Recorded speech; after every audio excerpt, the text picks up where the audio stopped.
Just give you an update on our top story about the suspension of flights from Gatwick. We've just had reports, and this is just from one news agency. I should stress that Gatwick Airport says flights have now resumed. That is just from one agency so far, but that's the latest we have. And that is all from the BBC News at 6. It's goodbye from me. And on BBC One, we can join the BBC's news teams where you are. Bye-bye. Hello, good evening. Welcome to a festive edition of Look North from Leeds Children's Hospital. Now, this is our last full programme of the year, and we wanted to share with you why this is such a very special place. With £11 million of new facilities, including a new world-class operating theatre, we'll introduce you to some amazing youngsters being treated here and the wonderful staff who care for them. They help you so much and constantly caring for you. Even the doctors that are on call, instead of being at home having their Christmas dinner, they're in here. It's very good of them, very nice people, yeah. And what would Christmas be without babies? I've been to meet some little patients who'll be spending their first ever Christmas here. And not forgetting the toughest competition of them all within those walls, the battle for the best dressed Christmas ward. Some innovative designs, and we can reveal the winner in a few minutes' time. And how's the weather looking for the busy Christmas weekend and through Christmas week as well? I'll be back later in the programme with your full festive forecast.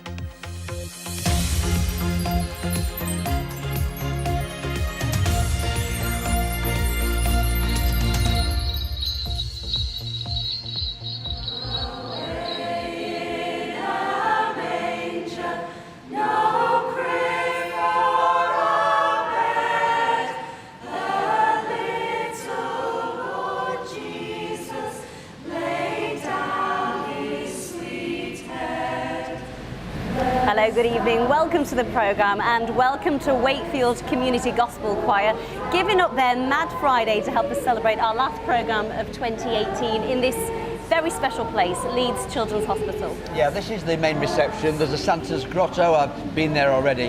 What it says is it welcomes the children here to Christmas. Absolutely. A special present for the hospital this year is an £11 million extension for a world-class operating facility. Yes, it's real state-of-the-art is this. It's going to help in complex keyhole surgery and also open heart surgery. There's also an MRI scanner as well, which will help with brain surgery as well. Jamie Coulson, our health correspondent, can tell us a lot more. You okay, darling? You okay, Eliza? Baby Eliza was born just 9 days ago with a serious heart defect and will need to undergo major surgery. For her parents, it's been a worrying time, but they've found it reassuring to know she's in the right place with highly skilled doctors and nurses.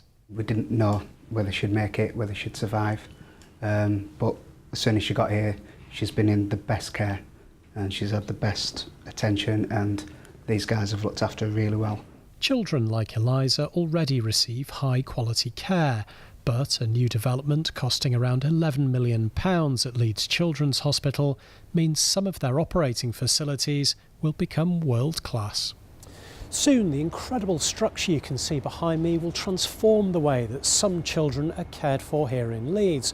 On one side, there will be a new state-of-the-art cardiac theatre for those children who need to undergo complex heart procedures, while on the other side, there will be a new MRI suite to help surgeons as they carry out brain surgery on children.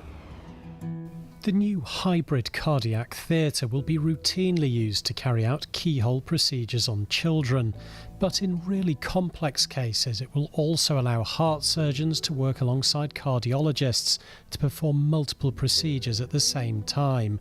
£1.9 million has been raised towards the cost of the theatre through charitable donations. We can do more complicated procedures in the highest risk patients, and these better facilities obviously mean that you can do that more safely, and so the outcomes will be better for those children.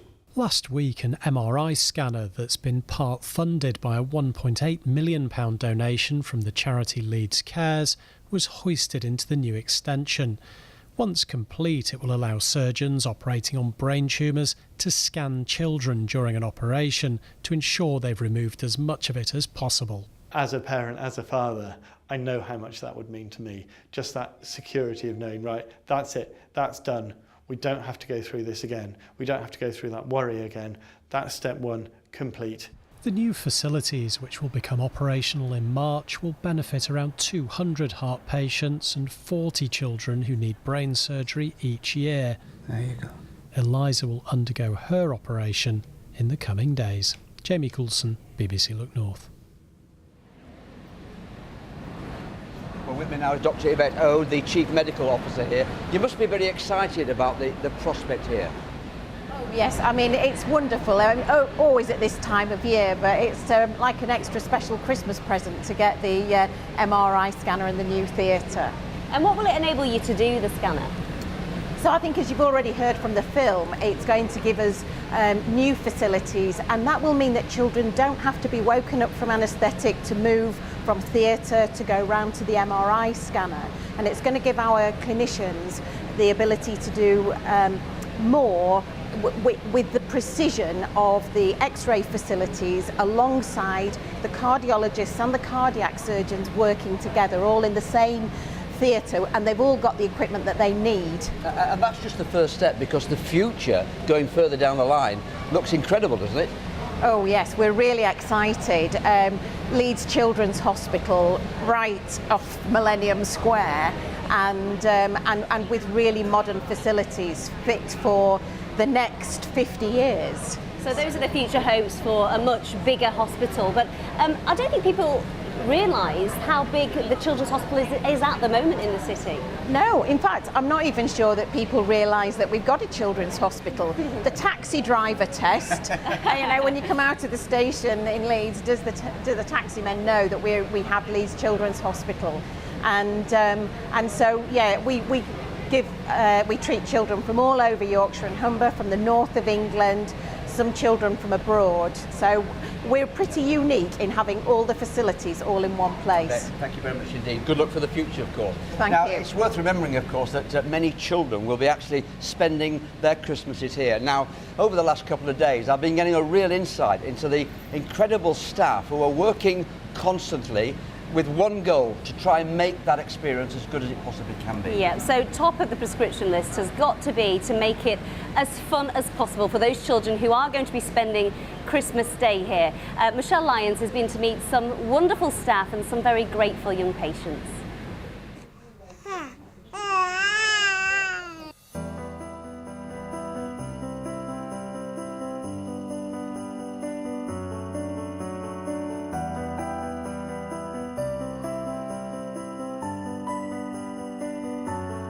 What do you want for Christmas, Ruby?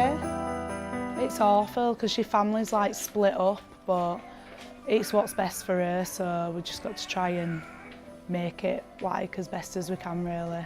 Obviously, like when she come in, we didn't know that she had an aneurysm in her heart, so I just keep looking at bright side and thinking, well, at least that's fixed and they found it, and yeah, just get her home eventually. They take care of me. And they're really good. You're like, very good.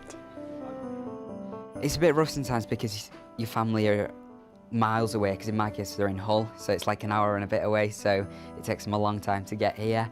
But the nurses try and make it as good as possible, like getting presents and things like that, and making up the wall, decorating it and things like that. Everybody wants to make it as nice a day as possible for the children that are here in the wards. None of them want to be here at Christmas, so obviously we want to try and bring a little bit of Christmas magic, if you like, to them at Christmas. I'm hoping Santa comes for Christmas this year. It's just such a good job that they do. They help you so much, and like constantly caring for you. Even the doctors that are on call, instead of being at home having their Christmas dinner, they're in here. It's very good of them. Very nice people. Thank you for looking after me. Oh, bless them. That's very kind of them, and we just want to make sure that they have as nice a Christmas as they possibly can.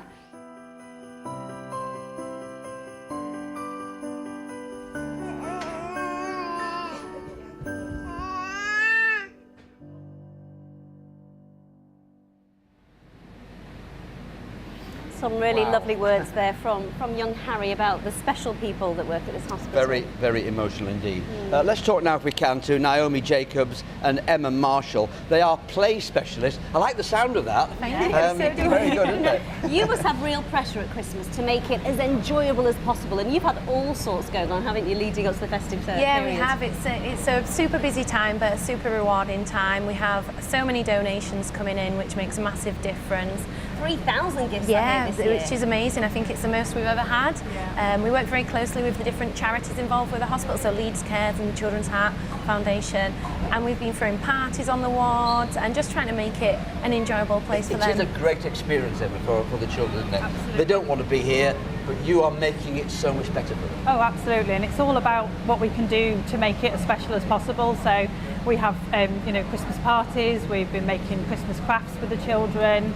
We've, had lots of visitors in. We've had Leeds United come today. We've had, I hear about the special guests. Yeah, we've had Leeds Rhinos. We've had the Yorkshire Cricket Club. We've had lots of people coming in. And you also have a Santa camp. Yeah. Tell us about that. That is something special. Father Christmas arriving in a helicopter. Well, yes. Yeah. So obviously Santa, he has to come and see the children at the hospital at Christmas. So yeah, we've got special Santa visits all the time, and he comes in a helicopter.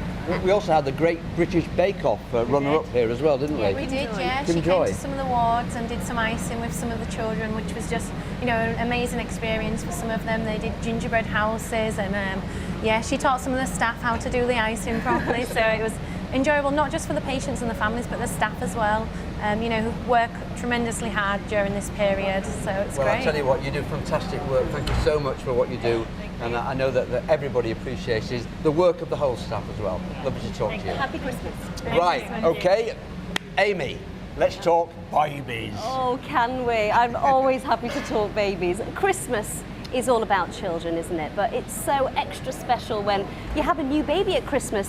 Do you know that there's nearly 5,000 babies that are delivered at this hospital every year? And of course, that's no exception on Christmas Day.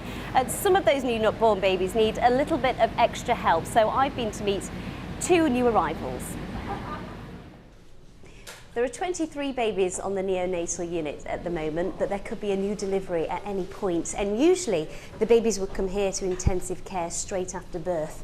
2 of those little mini patients are Edith and Eli and their mum Helen. Helen, Hi. congratulations. Thank you. Oh, they're just gorgeous. He's so tiny. How's he getting on? Yeah, he's really well. He's got a little bit of a chest infection at the moment, but he's doing really well. They've got him on antibiotics, so they're keeping a close eye on him at the moment. So Eli and Edith are both premature. Yes. How early were they? They were born at 27 weeks plus 1.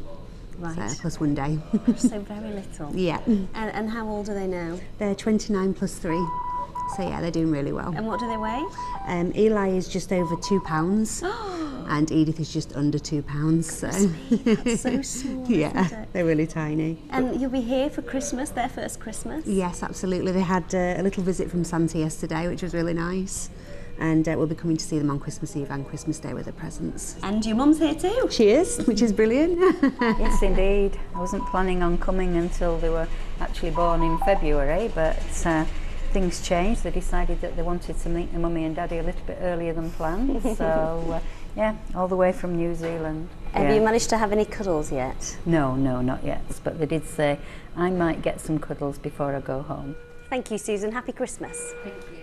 Let's meet now one of those wonderful people who will be here looking after Edith and Eli over the Christmas period. Claire, you're going to be here on Christmas Day, aren't you? Yes, yeah, this is where I'll be spending my Christmas this year. And how is that for you? I'm quite looking forward to it. It's these babies' first Christmas, so I'm just going to try and make it as nice for them as it can possibly be, and for the parents as well. All the babies have little stockings. We do little cards from the babies to the parents with their little footprints and things on. If they've got siblings, they'll get a little present as well. So we just try to do as much as possible to make it as special as possible. And you could have a new arrival at any point, couldn't you, on Christmas Day? Yeah, literally any point. So we're all ready just in case. Well, have a wonderful Christmas. Thank you, you too. And I hope Father Christmas brings you everything you ask for. We'll have to see. I think I want a baby now.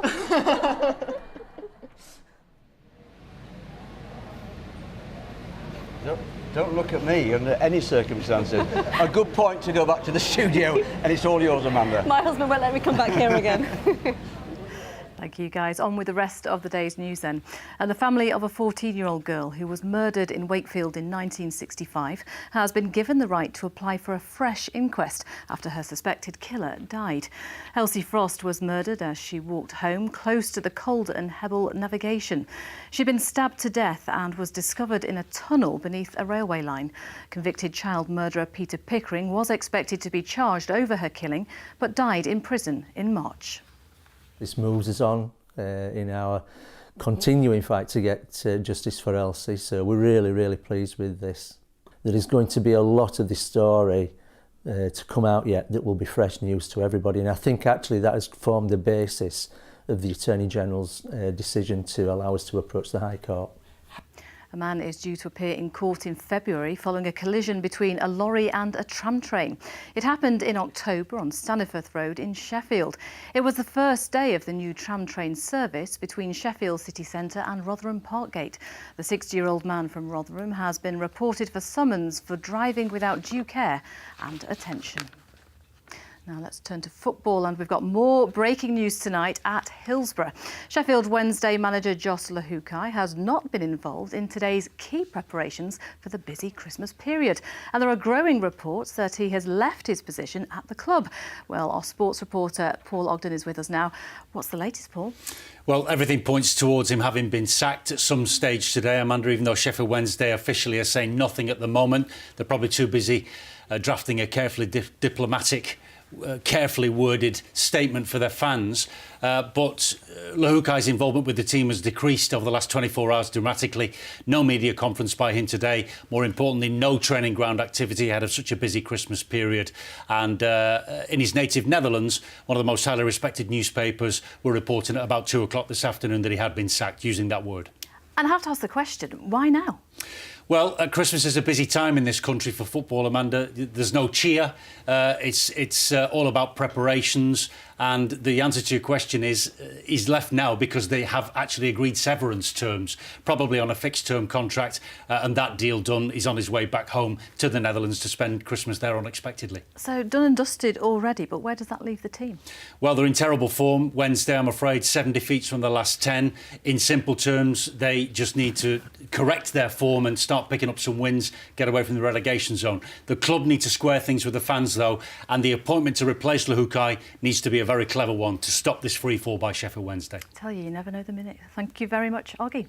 Right, let's get back to that hospital then. Over to you.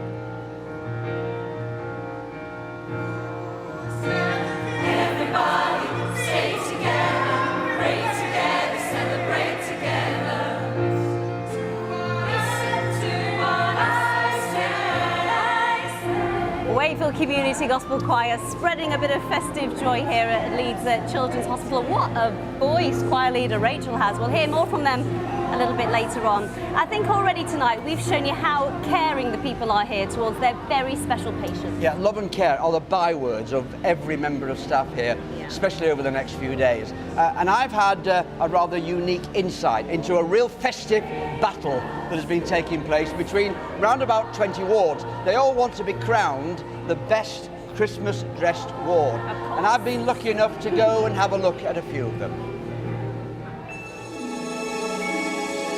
Over 20 wards are vying for the title. I can only give you a flavour. Let's start on Ward L49. Look at these ladies. When are you going to get dressed up? Oh, thank you.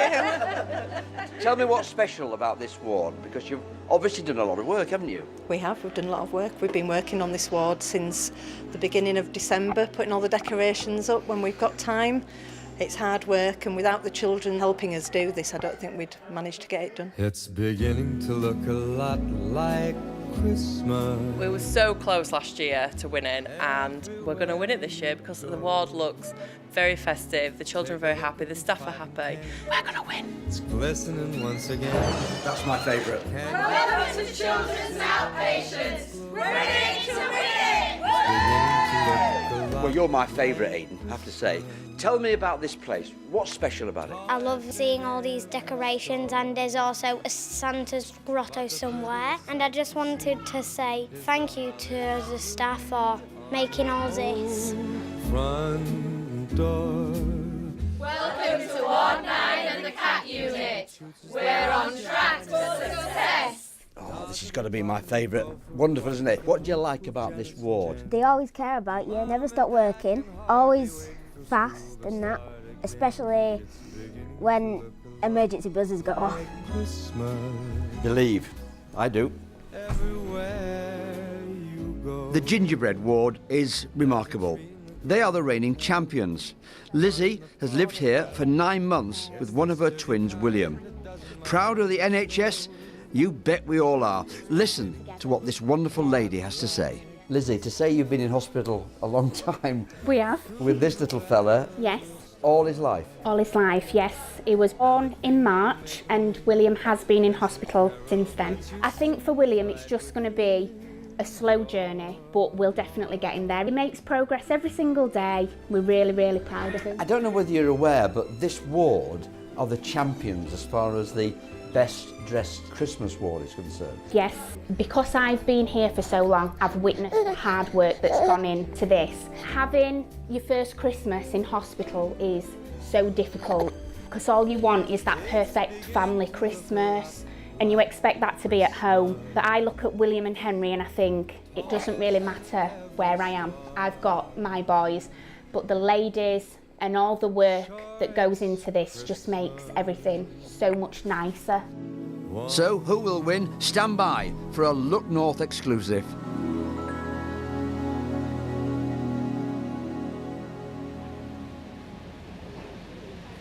Oh, you know what I'm like in situations like this. I'm as soft as a brush. Let me introduce you to William and Henry. And William is the first time he's been out of the ward. You've got Lizzie and Dave there. I think you deserve a round of applause. You're fantastic.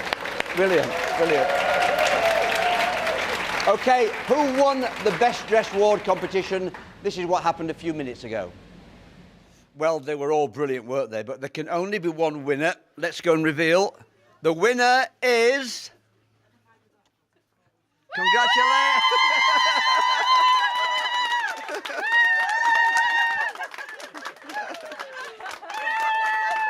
So, how does it feel to be the best dressed Christmas ward? Amazing! Absolutely brilliant. Everybody's worked so hard and well deserved. What a team. It was the Polar Express ward, by the way. Absolutely. They were on the right track. There we are. Well done. Well done, L9 Cats. Great job. I'm joined now by some patients here at the hospital. Laura, you've been coming here on and off for 8 years for treatment, so you're a bit of an expert about what works for young people on the ward. Tell me what sort of changes you put in place.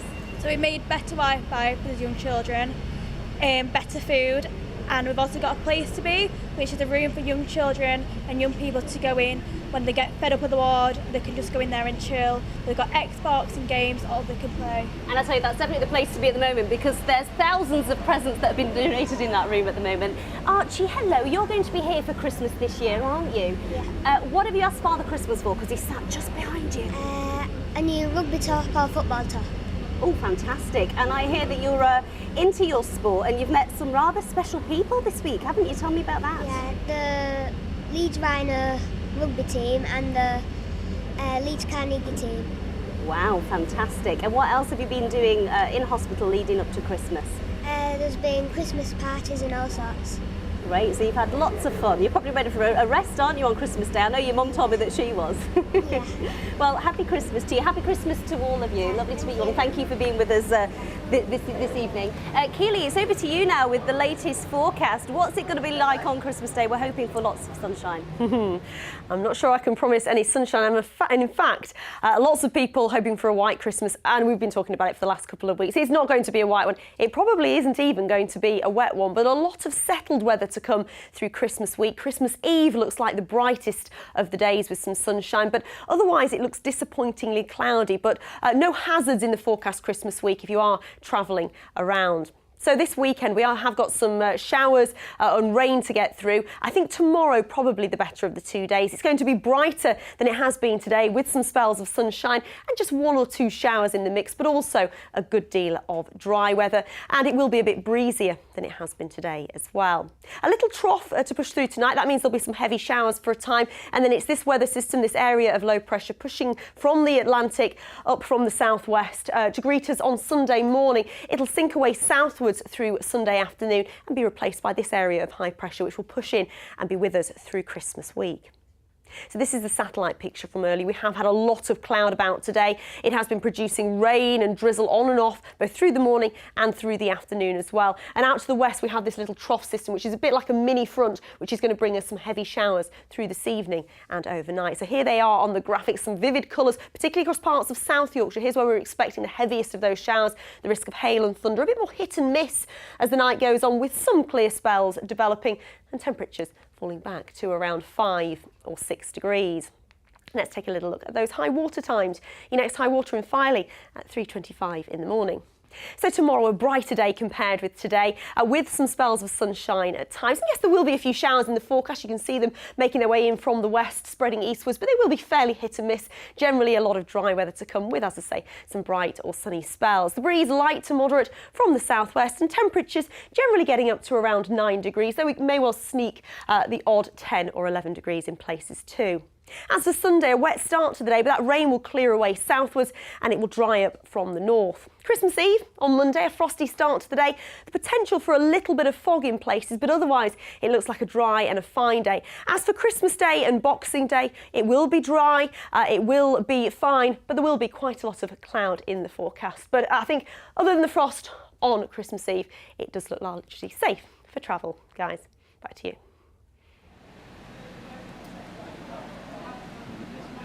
It's been a really humbling experience being able to broadcast from the Children's Hospital tonight. And do you know what? It doesn't always matter where you are on Christmas Day. It's about the loving and caring people that you're surrounded by. That's exactly what Lizzie said with those 2 wonderful twins as well when we did that piece a little earlier.